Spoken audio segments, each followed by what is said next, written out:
Namaste. We have recently celebrated International Yoga Day, and the Yoga Day has been celebrated across the world in different cities, and also the different aspects of yoga has been celebrated across the globe. Today I am here to present you one of the most beautiful way of yoga, the most complete form of yoga. It is called Pancha Sutra yoga. This takes the yoga into the very next level. So we are going to present that yoga today, and it is not a new form of yoga. It has been practicing in the Indian subcontinent for the last 6,000 years. There is a scientific archaeological evidence available in the Harappa Mohenjo-daro civilization for this kind of yoga being practiced then. That's the 6,000-year-old. And there is also a recent evidence which is evolving, which has to be carbon dated, and rough estimate is going up to 17,000 years in this continent. So I'm going to present you that kind of yoga. So before we start off with that yoga, let me start with my introduction. My name is Shekar. My full name is Chandrasekhar. I'm an entrepreneur who has been working in different countries and come back to India 4 years back. And I'm actually traveled across India, starting from Kedar to Kanyakumari in various places, different parts of India, collecting different parts of the tradition and trying to collate all this into information. And then the major inspiration for me to start into yoga was about 10 years back. I was in one of my client, Lara Bertrelli. She came down from France and she was here. We went down for a cup of coffee in MG Road. That point in time, we had a good chat, and she said she's practicing yoga, and being from the Indian subcontinent, I said I'm also practicing yoga. Then when very interesting conversation took off, and she asked me, are you practicing Hatha yoga or Ashtanga yoga? That actually took me by surprise. I'm from this continent and I know the yoga, and I thought I know yoga, but then she's very specific. Are you practicing Hatha yoga or Ashtanga yoga? I did not know the difference. Then I thought, let me go back, and I'll have to, if I'm practicing here and I'm actually into this for a very long time. So then from the 10-year back, this journey started, and I've gone through the different aspects of yoga and understood the scriptures, learned Sanskrit, and I've done a lot of research onto this. And based on that, I was not only based on that. In fact, I was lucky enough to get to the depth of yoga and to the roots of it by the grace of Pancha Acharyas. So there are 5 gurus, and because of that, because of those gurus, I was blessed with them, and because of that, I'm able to get to the roots of this thing. I've also luckily met with a scientist who was working on this. He was in NAL, National Aeronautic Laboratories, India. He was the deputy chairman, and being in such a high position, after he retired, he was doing a research on this Sanskrit book, and then I got interest and inspiration to get into more depth of it. And by all this, my hard work plus the luck, I'm able to get to the basics of it. Now, before we get into this Pancha Sutra yoga, what it is and what it is going to do for us, how it is different from other forms of yoga, let me ask you a simple question. We celebrated the Yoga Day across the globe with different postures of yoga has been done. Now, my question is that really a yoga that's been practiced and that's been publicized across the globe? Is it yoga? I would say it is not yoga. There is a simple reason for that. Yoga, the Patanjali, who is supposed to be who is the expert in the yoga field and who is the father of yoga, he in fact defines what we do as the postures or the asanas. What we did across the globe is only asanas, not the yoga itself.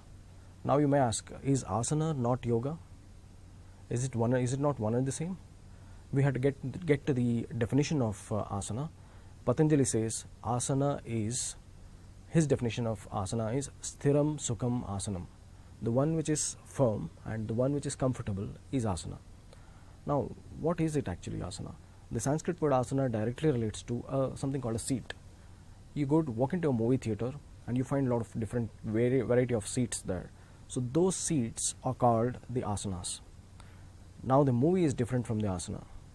Yoga is actually the movie, and the asana is the seat of it.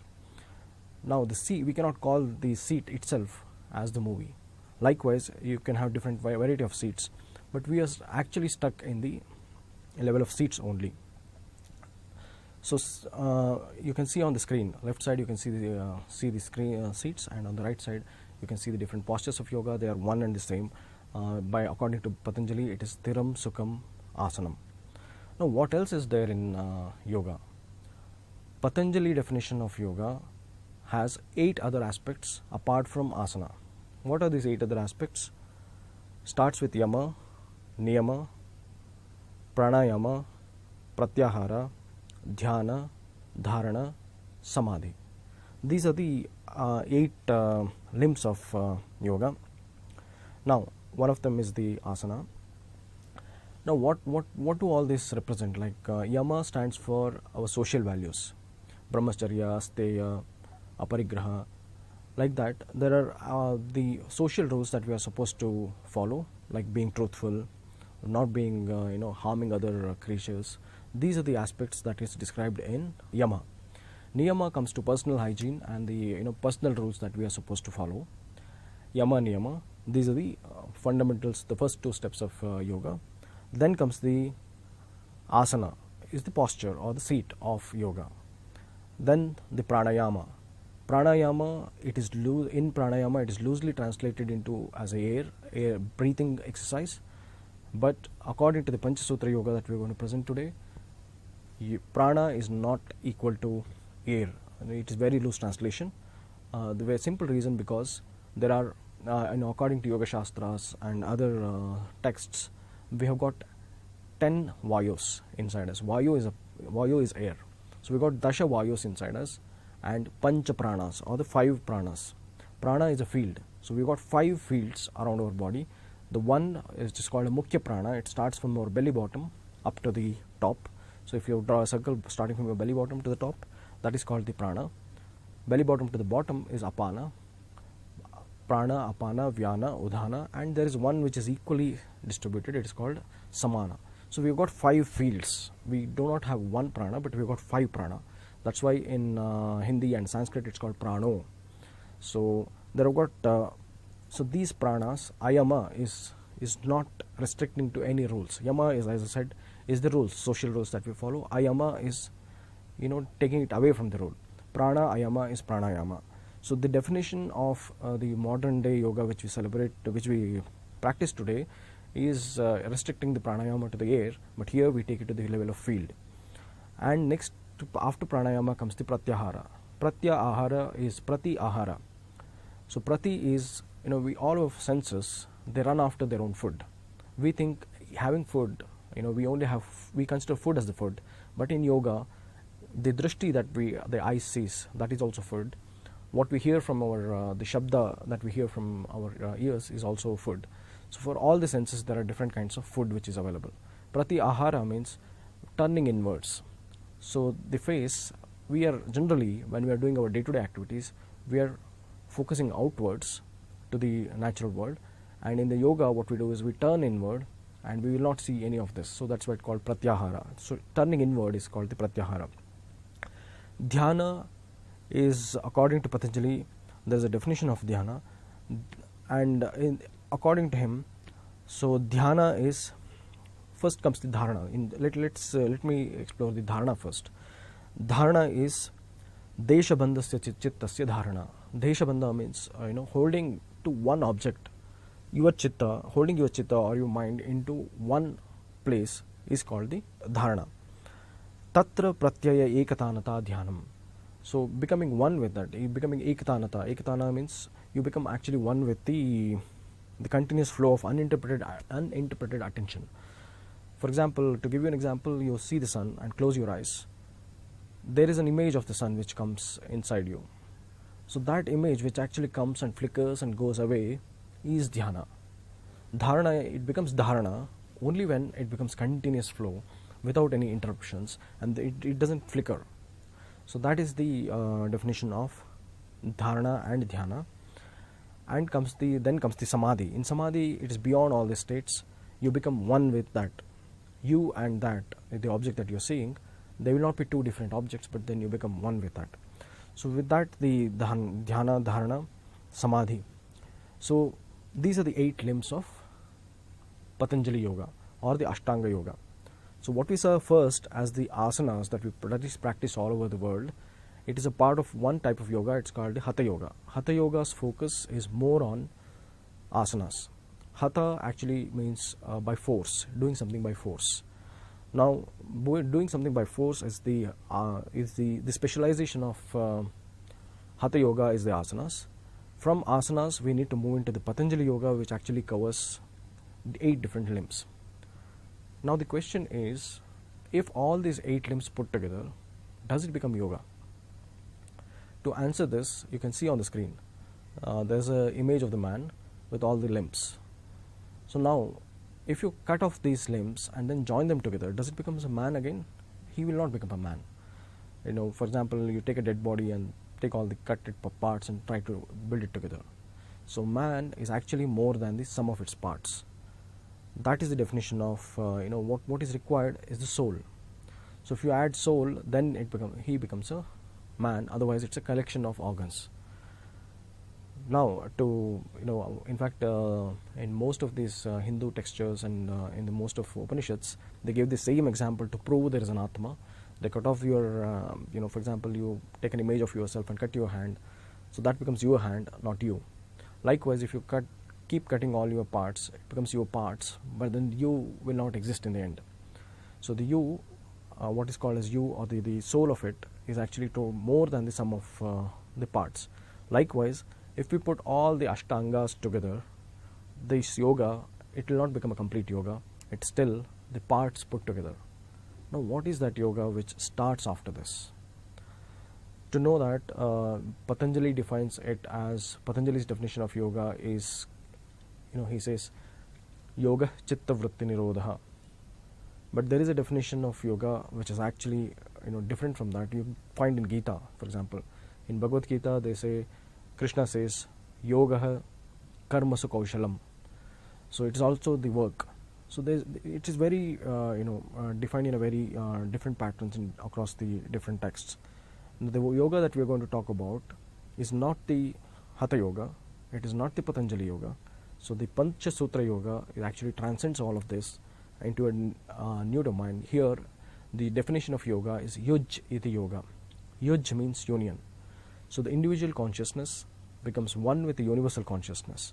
So the union of individual consciousness with the universal consciousness is the yoga. In the example of cinema seat we took in the beginning, cinema seat, for example, is an asana. And along with it, you put 8 other accessories like the screen, you have the soundbox system, you have the lightings, and you have the things. So all of them put together, it becomes a complete theater with a seat in it. Now you have the complete theater, you have the seat, but the movie is missing. So the movie itself is the Yujjiti Yoga, or the consciousness. The transition of your consciousness, once you have these accessories, all the 8 accessories in place, how your consciousness transcends from the individual consciousness to the universal consciousness is the subject matter of this yoga, which is called the Pancha Sutra Yoga. There are different names to this same yoga. It's called Vedamaya Yoga, for example, and also it's called Jangama Yoga. It is also called Linganga Samarasya Yoga, and it's also called Shivadvaita Yoga or Shiva Yoga. So this yoga, the focus is more on your consciousness and how that consciousness transcends. Now there are, we are going to go in detail about how this consciousness goes, but let's find out who is the founder of this, founder of this yoga, and how this has been transcending. If we go back to that question, in very recent times, the founder of this yoga is the guru of Patanjali himself. Patanjali's guru was, there was a guru called Nandikeshwara. He is the guru of Patanjali as well as the other saint we know, Vatsyayana. Vatsyayana wrote these Kama Sutras. Patanjali wrote the Yoga Sutras. And the guru of him, the Nandikeshwara, he actually was practicing this and he popularized it. But much beyond Nandikeshwara, if you go thousands of years back, there are 5 acharyas who actually first time came down from the 5 faces of Shiva and established this Pancha Sutras. So these acharyas are Renukacharya, Dharukacharya, Dhenukarna Acharya, Gantakarna and Vishwakarna acharyas. So these 5 acharyas, they came down and they selected 5 rishis. For example, Vyasa, Agastya, Dadichi, Durvasa and Sananda. These are the 5 rishis. For them, they gave out these 5 sutras. So based on these 5 sutras, this yoga has been established. These 5 sutras also have a name. First sutra is called the Padvidi Sutra. The second one is called Vrishti Sutra, Lambana Sutra, Muktagucha Sutra and Panchavarna Sutra. These are the 5 sutras which are propounded by them, and based on that, so this entire yoga has been established. Now, what this yoga consists of and how the consciousness moves.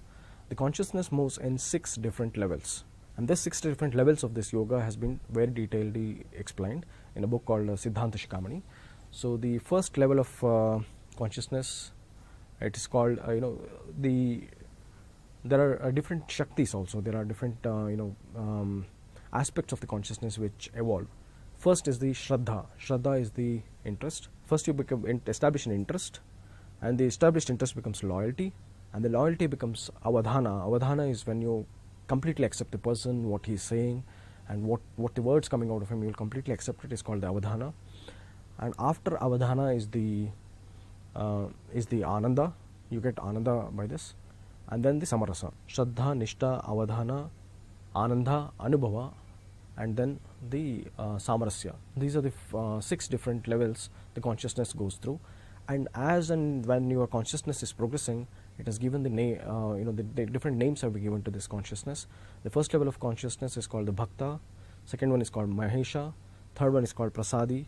Fourth one is called the Pranalingi.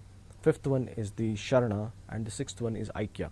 So in all the 6 phases, the consciousness moves.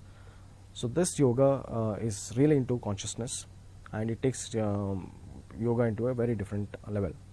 This is one form of the yoga which is which you can do after all this 8 limbs have been established, and this is one of the oldest forms of yoga that we are going to introduce as Pancha Sutra yoga. There may be different varieties of yoga which is coming through, but we are going to introduce all the aspects of this yoga. It comes with its own model of the universe, and how you transcend that model into the highest level. So that also comes along with this yoga. So do wait for my next video. In the next video, I'll be describing more about what are the 6 levels of consciousness, and how do we transcend this consciousness, what is the process involved, and what the book Siddhanta Shikamani talks about all this. So we will know that in detail. So for now, I'll take a break. Thank you very much for watching this. Thank you.